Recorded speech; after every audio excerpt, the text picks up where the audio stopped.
Good morning, BookTube. It's Amy here, and this is going to be my second Sunday vlog. If you watched my vlog from last Sunday at the end of the reading rush, you might recall that I said I would consider doing, a weekly reading vlog on Sundays. So I thought I'd give this a try here on Sunday, August 4th. I was out pretty late last night reading a novel by W. Somerset Maugham at one of the local pubs and listening to the live band. So it's just about 10 a.m. here, and I'm going to have some breakfast. And I normally watch some BookTube over breakfast on Sundays, but I'm noticing for whatever reason my feed is looking kind of sparse in the last 24 hours. And I am a little bit disappointed because Alan Morton's series about 10 British novels is missing. I think it would be 10 British novels from the 1970s this week. I guess for whatever reason he was unable to film, so I guess I'll perhaps see if there's anything else that interests me at the moment. And if not, I will turn on the radio and listen to the Country Oldies show.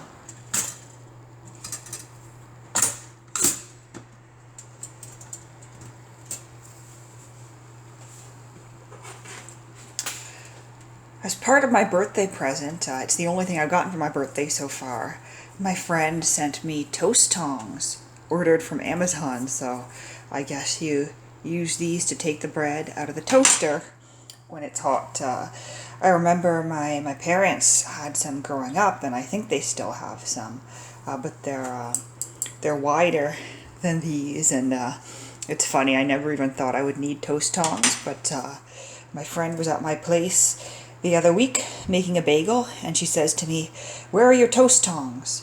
And I said, "I haven't got any." And so she said, "When I get you that teapot you want for your birthday, I'm sending you some toast tongs too." So now I have toast tongs. Definitely a modern convenience that we all need, correct?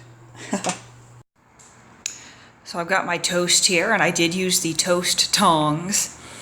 And I also, it's 10 a.m., so I can call this brunch. I pulled up some of the chicken and broccoli salad that I made yesterday. I made it, but I didn't eat it. I intended to have it for today. And it's an extremely simple recipe that my mom used to make. Probably not all that healthy because the sauce on it is literally a bunch of ranch dressing, but it's essentially cooked chicken breast and cooked broccoli, and then just a whole bunch of ranch dressing dumped on to make it delicious.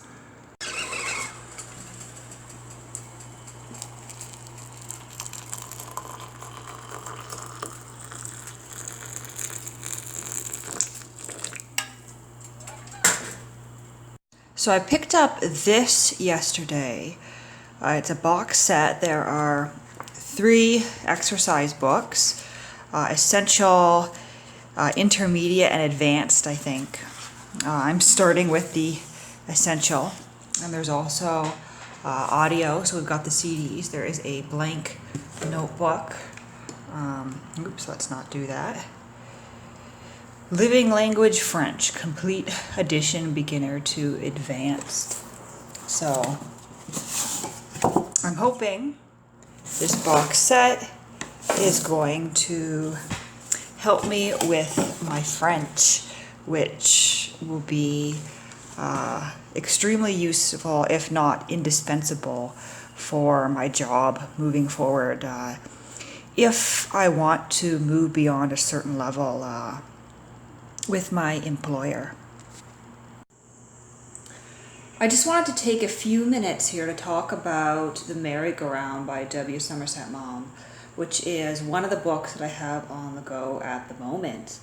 Now, we have, typical themes from Maugham novels showing up here. We have class, we have relationships, we have marriage. In fact, many of the characters in this novel are embarking on ill-advised marriages or ill-advised relationships. And they're ill-advised either because the people are not compatible or because there are issues of class involved. We have one young man here who is considering proposing to a woman with, a bit of money, a woman that he can see himself in love with, but he ends up at the last minute proposing to the barmaid he's been seeing because she is about to give birth to his child, and he is bound by ethics and honor, and so he must do the right thing. And other people in his life think that he's absolutely crazy. His name is Basil or Basil. I'm not sure how it's pronounced. I think Basil is more often, the British name as opposed to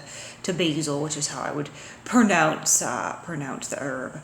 But so Basil goes ahead and marries this barmaid, and everyone in his life, they think he's nuts because you don't go and marry the barmaid that you knocked up. His own mother and other people in his life believe that he should just, leave her and forget her. But he is not prepared to do that because of his moral compass. There was a bit of a surprise in this novel. At one point, the Craddocks are mentioned. One of our characters, Miss Lee, who is... You think at first that she's the main character because she's the one who has gotten this grand inheritance and this big house, and she is the one who hosts a party in the opening chapters of this novel where all the characters that we see later on show up to this dinner party, and that's how we are introduced to them. But she goes off and catches sight of someone else, having an affair, which leads to another subplot in this novel. But she is going back to one of the old family homes, and she says it is the home of Edward Craddock and Mrs. Craddock. And of course we realize that these are the Craddocks from the novel that I read last month. So there is almost a parallel universe here where Mom is showing Miss Lee to be a distant relation of the Craddocks, which I thought was interesting, and I'm not sure whether it has any further meaning here or whether it was something flippant. Stephen King will often do. Stephen King will often connect his novels in a universe, but it doesn't always mean anything. He just, he did it because he could, because it pleased him to do so, in some cases, I think. But although I'm enjoying the merry-go-round, it is a little bit hard to follow because it's not structured in terms of characters and in terms of perspective as his other novels have been that I've read. Normally we focus on a single character and we see the world mainly from their perspective, or at least from their life. But here, W. Somerset Maugham is really all over the place. We start with the story of how Miss Lee went to her relation's house and they had a quarrel, and her relation told her to never set foot in the house again. It was actually a petty fight over an umbrella.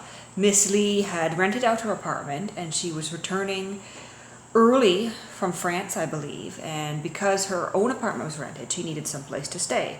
So she writes to her relation, and her relation, a wealthy old woman who likes to interfere in everybody's lives and who has a bit of an attitude, invites her to stay, but they don't get along. And one morning Miss Lee is going out for a walk and she has a parasol to keep off the sun, but her relation scolds her, saying she certainly needs an umbrella because it's definitely going to rain. Miss Lee says it's not possibly going to rain, I won't take an umbrella. And it gets to the point where it's not really about the umbrella, it's about who has the power in their relationship, who is the one who is dominant, so to speak. And because Miss Lee refuses to take an umbrella with her, she is told to get out. The servants pack her bags and off she goes, and they don't speak ever again. But when the rich relation dies, she leaves everything to Miss Lee, who she quarreled with and who she hated. And we get the impression that 2 days after their quarrel, she had her will amended because she respected, in some ways, Miss Lee's attitude and her willingness to stick to what she believes and not let anyone push her around. So we get the sense that these two women are very similar, and because they're very similar, Miss Lee was left the fortune, which of course pisses off the rest of the family. But then Miss Lee takes on this role of, matchmaker and someone who interferes with other people's lives and someone who has a bit of an attitude. And it's quite an amusing book to start, but then we're a little bit all over the place, and each section of the novel seems to be about someone new. We have Miss Lee's friend Frank, we have Basil, we have, I believe her name is Bella. She is a relation of Miss Lee, or if not a relation, she's at least a friend. But Bella decides to marry, a younger man, and her father, who's a deacon, is against it. And so we have that marriage tearing apart a family. We have Basil marrying the barmaid, also discovering that his mother, who he assumed was a perfect saint, is actually having affairs with many men, and we get the breakdown of a marriage there. And so there's a lot in here about relationships and marriage and class and social conventions, but because the novel is really all over the place, it's a little bit hard to follow, and maybe that's why it's called the merry-go-round. It's like we're going round and round in circles. Everybody's going up and down and all over the place, and we're not really sure where we're going, but we're always ending up in the same spot. So I will continue on with reading this. Hi again, BookTube, it's Amy. So it's the end of the day here, and I didn't actually read anymore after I checked in with you this morning. I did go out, and a friend of mine treated me to dinner for my birthday at a local Mexican place. But after that, I didn't really read, and I think I'm going to leave you here on this beautiful Sunday. The weather's really lovely today. It's nice and cool, but I'm going to leave you here on this beautiful Sunday with some footage of the Ottawa Buskers Festival that was taking place in downtown. Get some vlog footage so it makes it look like I did something today. I can put this between clips of myself talking at home. I can watch it and be like, I was there. Yes. That's being a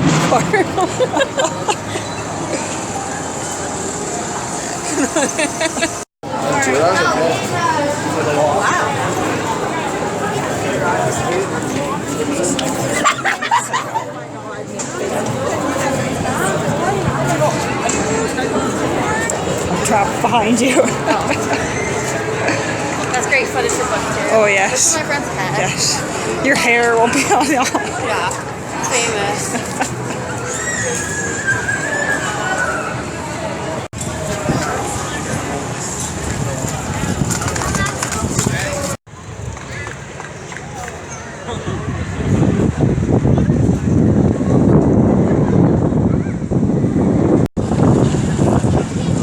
Hello, Dave. Sorry, I had some fun with your wife today. Yeah? Let's do the show. Let's go to the bar. My hotel room's that way. Oh. Okay, so Lauren, you're going to have to leave the room, leave here wherever has not surprise. Okay, so we're